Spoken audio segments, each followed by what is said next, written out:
যারা খেলাধুলার সাথে সম্পৃক্ত থাকে তারা মানসিকভাবে যেভাবে সুস্থ থাকে তেমনিভাবে শারীরিকভাবে সুস্থ থাকে। তাদের মধ্যে যারা আছো তোমরা যদি ঠিক এই স্বপ্নটা দেখতে পারো যে না আমার পক্ষে সম্ভব তামিম ইকবাল হয়ে ওঠা, তাহলে অবশ্যই তোমাদের মধ্যে যে কেউ কোনো না কোনো সময় তামিম ইকবাল সাকিবের মতো নাম করে মুন্সিগঞ্জকে আলোকিত করতে পারে।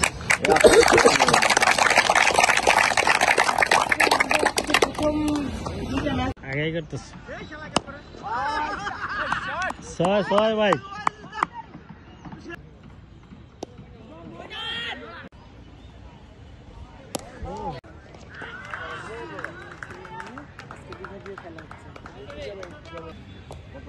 না এটা তো